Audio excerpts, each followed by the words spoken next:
Hello and welcome. For those of you that don't know me, my name is Mike, and for today's installment of the Philosophy 101 series of videos that I'm currently doing, we are going to begin our journey into the history of philosophy by exploring two foundational figures that are inextricably tied, Socrates and Plato. So these two chaps, these two thinkers, they didn't just shape ancient philosophy. They set the stage for Western thought and culture and society. Socrates' relentless questioning and Plato's profound ideas about reality continue to influence philosophy today.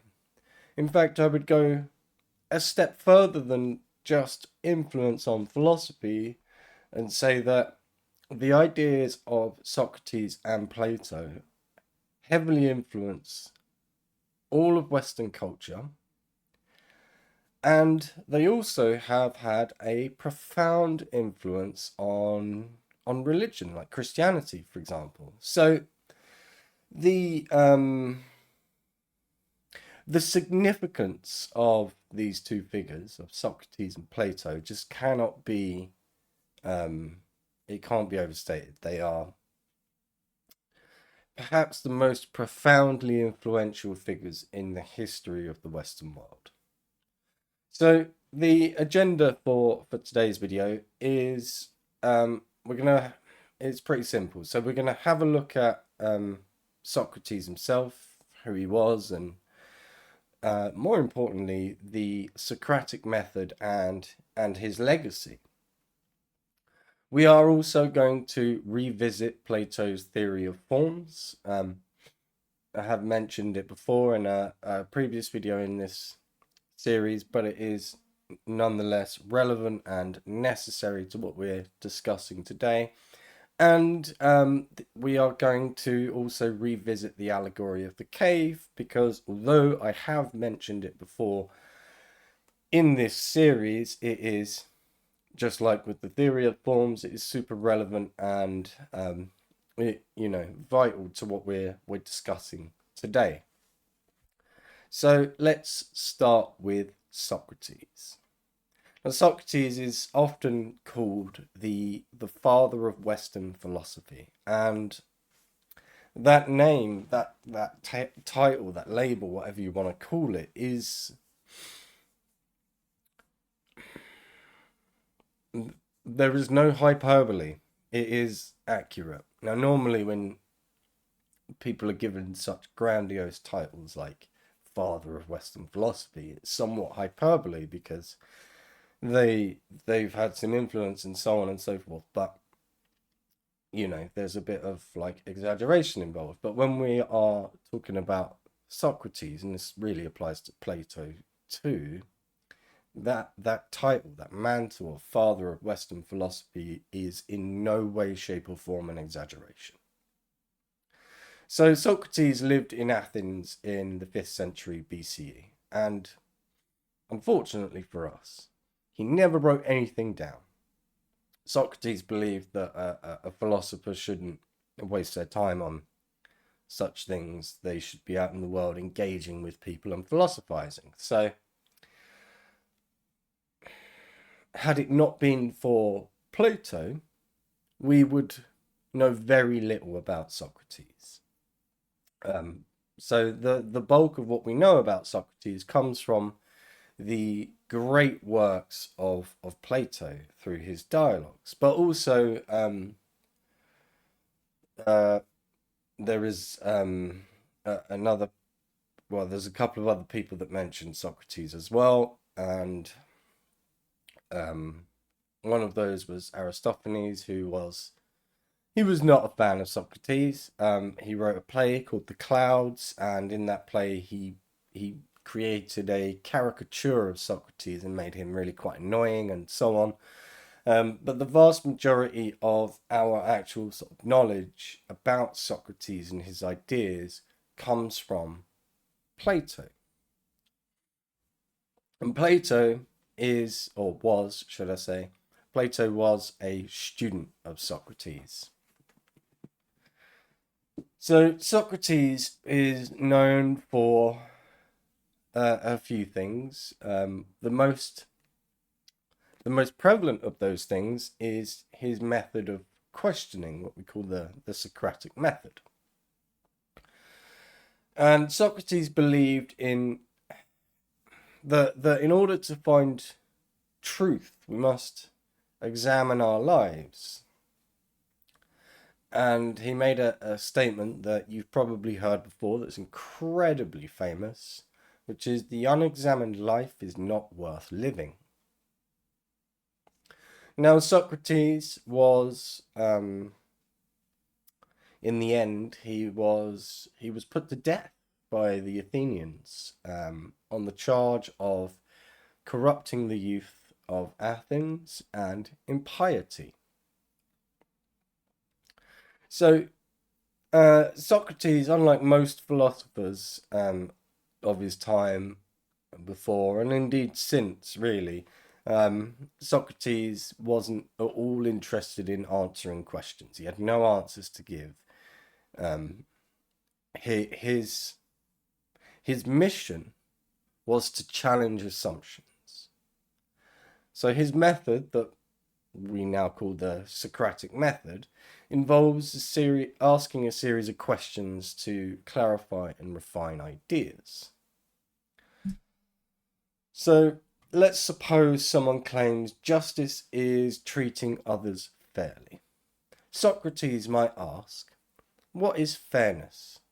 Is fairness the same as equality? Are there situations where treating someone unequally is just? By the end, you might question your original definition entirely, which is actually the aim of the game, so to speak, with the Socratic method. So if you have the opportunity to do this with a person, then obviously do so. But if not, jump in the comments, and hopefully someone else will chime in, right? So really, this activity is better suited to a classroom and is done in pairs. But we're going to try it here on YouTube, and hopefully we can do this in the comments, and hopefully it will be effective. So we shall see. So you have one person that makes a statement about happiness or success, and then the other person questions them until their assumptions are revealed and exposed. So that's what I want you to try and do. So if you can do this with another person, absolutely do. If you can't, then there's a couple of ways you could do it. So you could post your argument, your statement or whatever in the comments, and then attempt to refute someone else's or question someone else's until their assumptions are revealed. Or you can do a bit of role play and put yourself in the shoes of each party and work through it that way. It probably won't be as effective. It's much easier and more effective and so on and so forth when it's an engagement between two people. But in the for the sake of actually exploring the method, you can do it on your own. You just have to put yourself in the shoes of each party. So, as I say, the activity itself is really simple. So one person makes a statement about happiness or success, and the other questions them until their assumptions are revealed. So I want you to go and do that. You can pause the video now or make a note of it and do it later. Personally, I would say pause the video, do it, and then come back to the video, because there'll be a few more things to do along the way, and also it's still fresh in your mind, but it is entirely up to you. But if you want the most out of it, I would personally recommend pausing the video right now and doing it now. So now let's turn our attention to Socrates' student, Plato, who took his ideas further. Plato was deeply influenced by Socrates' search for truth, but he also developed his own metaphysical framework, which I have touched on before in another video in this series, and that framework is called the theory of forms. So the theory of forms, if you haven't seen that other video, I'll go through it fairly quickly, but the theory of forms is, it's essentially the physical world is an imperfect reflection of a higher reality, like a non-physical reality. So that higher reality, that's where all the forms are. And the forms are perfect, unchanging concepts. So think of like the form of beauty, the form of justice, the form of a triangle, the form of a circle, the form of a chair, and so on and so forth. There are these perfect ideas that exist in this sort of non-physical space. And our reality is a reflection of that. So our reality is full of like imperfect versions of those perfect forms. And according to Plato's theory of forms, knowledge comes from understanding these eternal forms, not just from observing the imperfect physical world. So think of a triangle. Every triangle you draw or find in nature or whatever is slightly imperfect. There are crooked lines, imprecise angles, and so on and so forth. But the concept of a perfect triangle exists in your mind. Plato would suggest that the concept is the form of a triangle, and that form of a triangle is more real than any physical triangle. So Plato's theory highlights a key metaphysical question. Is reality what we see, or is there a deeper truth? So at this point, I'd like you to try and think of other examples where the ideal concept of something differs from its real world instances. And I would like you to put your responses to that question in the comments. So can you think of other examples where the ideal concept of something differs from its real world instances? So post that in the comments. You can go ahead and pause the video and come back once you've done that.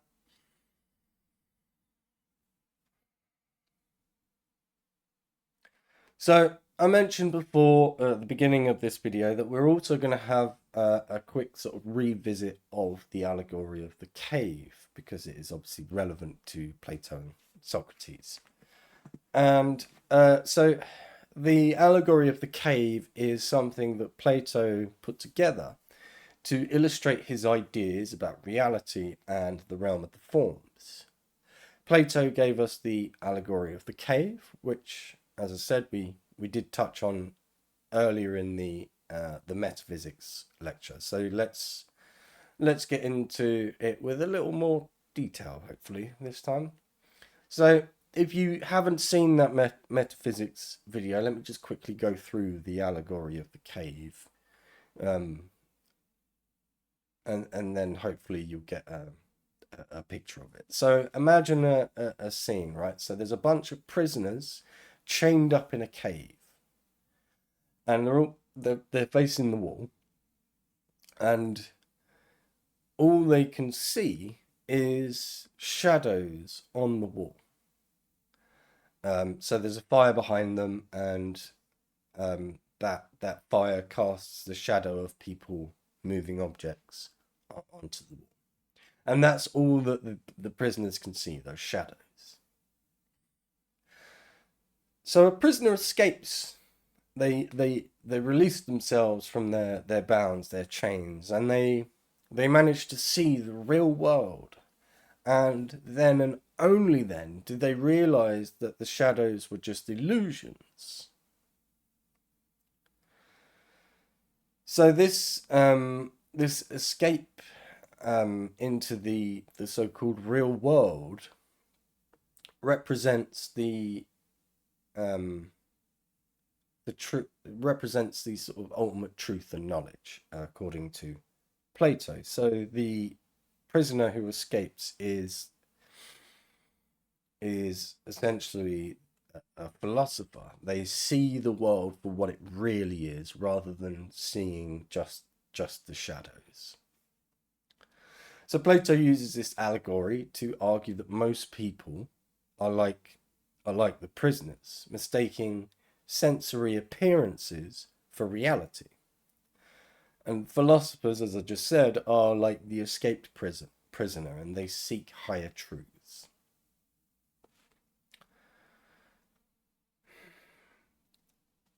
So at this point, we're going to revisit a question actually asked in the metaphysics video, but it's if you've seen that video, you've had a chance to ruminate on this idea and think about it, so you might even have a better answer now. So, what modern situations might be similar to the cave? For example, how does social media create shadows of reality? And how do we escape from these illusions? So I want you to put together a couple of sentences, a paragraph or two at the most. We're not looking for a a 10,000 word dissertation. Just a couple of sentences to get the bones of your idea out there. So what modern situations are like the cave? What as the example, does social media create shadows of reality? And if so, how do we escape these illusions? So have a think about that. Put a couple of sentences in response to that in the comments. Obviously pause the video while you do that, and then come back here and continue. Socrates and Plato aren't just historical figures. They are still deeply relevant today. As examples of that, Socratic questioning is used in education, it's used in law, it's used in therapy, and so on and so forth. So think about a court case. One side makes a claim, the other side questions them and cross-examines them, and so on and so forth, and then hopefully everybody is led towards some sort of higher truth. Or in therapy, the questions the therapist will ask you are to guide you towards discovering your own answers. They're not there. The therapist isn't there to give you the answers. They are there to give you the questions that will enable you to travel along that track to reach that answer that is necessary for you to overcome whatever it is that you're in therapy to overcome. So Plato's ideas have inspired great debate about reality, from like virtual reality to the simulation hypothesis, things like Hegel's idealism, and so on and so forth. So there are ideas that stem from the ideas of Plato and his sort of realm of forms and so on, that are still relevant and are still topics of hot debate today in philosophy and in academia and so on. So consider the idea of a simulation, like we see in the Matrix. If our reality is a simulation, would escaping that simulation be like the prisoner leaving the cave? And more importantly, would you even want to escape in the first place? Or would you resign yourself to complete acceptance of the simulation? So have a think about that, and you can, if you want to, pause the video and post in the comments your response to that. Just a couple of sentences will do. As always, we're not looking for, some monstrous dissertation in the comments. We're just looking for a couple of sentences, a paragraph or two that will express your ideas in a fairly succinct and direct way. Socrates taught us, and by us, I really do mean us, all of us here in the Western world, and to some extent beyond that. Socrates taught us all to question everything. Plato urged us to seek deeper truths beyond appearances, and together they laid the foundations for philosophical inquiry for the last 2,500 years, give or take. So at this point, it would be a good idea, I think, to write a short paragraph or two answering this question. Do you think the physical world is all there is, or is there a deeper reality like Plato's forms? And why? And the why part is important because that exposes the framework that you're using to come to your conclusion in the first place. And beyond that, it will also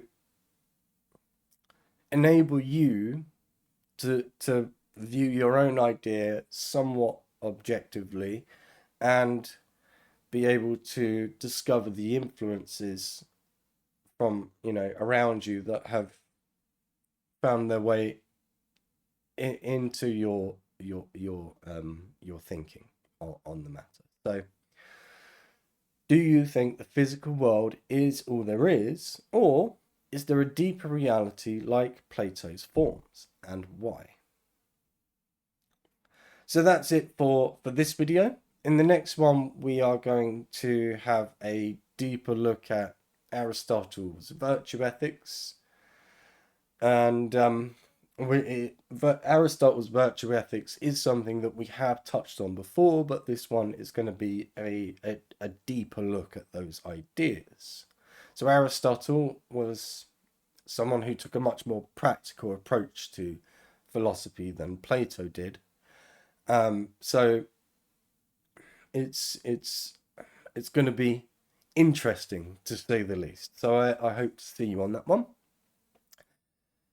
If you haven't done so already, I would really appreciate it if you could do all the YouTube things, like the video and subscribe to the channel.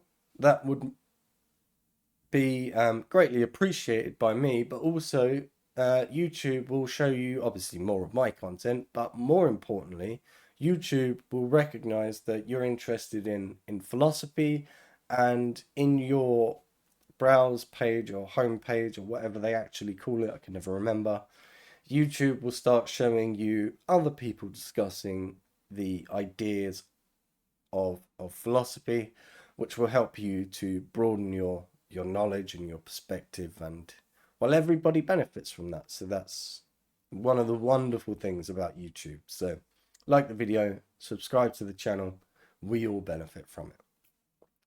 And if you have watched this and you've come to the conclusion that I'm talking absolute nonsense and that I don't understand anything about anything, which is entirely possible, jump in the comments and let me know how, why, and where I'm stupid, and I will do my very best to correct that, and we can, all improve our knowledge as a result. Learning is, after all, a collaborative experience, which is something that people who watch my channel regularly will probably be sick of hearing, but it is something that I believe with every fiber of my being. Learning really is a collaborative experience. So if nobody comes in and corrects me, how am I going to know I'm wrong? So thank you very much for your time today. I really appreciate it, and I look forward to seeing you on the next one when we discuss Aristotle and his virtue ethics.